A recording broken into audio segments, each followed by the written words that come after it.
อนมันยังหักเจ้าหลายแต่มันก็คือสิเป็นไปบ่ได้ย้อนว่าในตอนนี้อ้ายก็มีคนรอคนแล้วเดินลงแก้วก็พอได้แล้วขอโทษ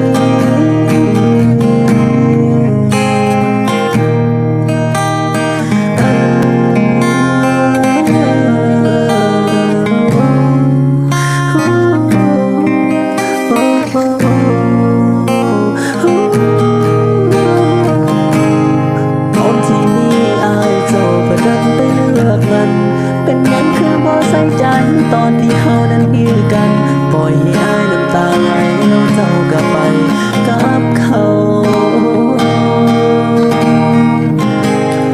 ตอนที่เจ้าไปเสียดใหญ่อ้ายผูกจอง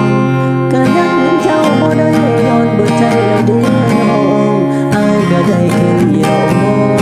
มันน้องไปเป็นของคน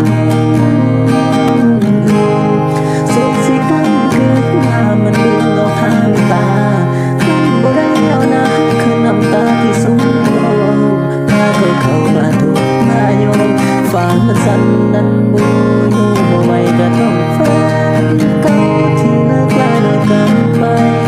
ก็ตอนนี้เจ้าบ่ดังเพียงฉันอยากมาเป็นดอกคือเก่าอยากเข้ามาดูก่อน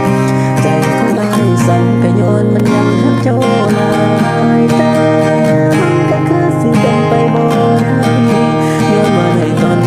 ก็มีคนนอกของอ้ายแล้วเดินลงแก้วก็บ่ได้แล้วขอโทษอี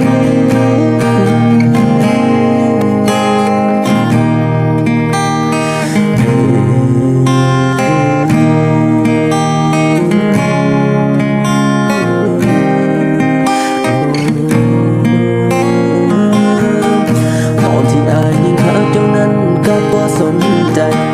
คนที่เจ้าว่าฮักเป็นยังตอนนี้คือเสียใจเจ้าบ่ต้องมาทักมันคงจะกลับไปบ่ได้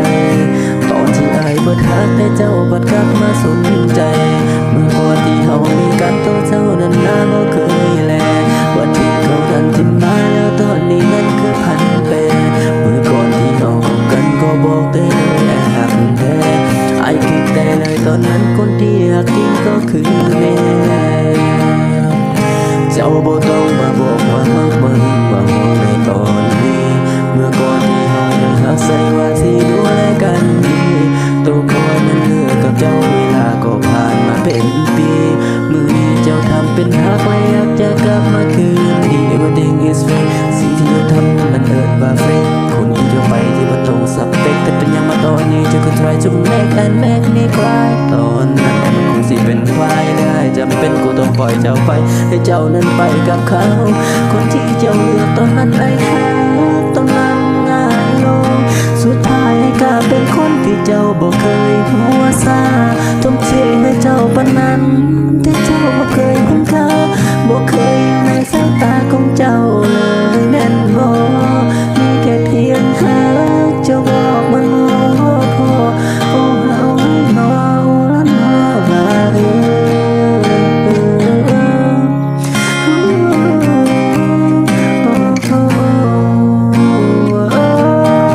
แฟนเก่าที่เลิกลาแล้วกันไปกลับมาตอนนี้เจ้าพัดดันมาเปลี่ยนใจอยากมาเป็นดอกคือเก่าอยากเข้ามาดูก่อนใจของอ้ายสั่นก็ย้อนมันยังหักเจ้าหลายแต่มันก็คือสิเป็นไปบ่ได้ย้อนมาในตอนนี้อ้ายก็มีคนนอกของอ้ายอยู่แล้วเดินน้องแก้วก็บ่ได้แล้ว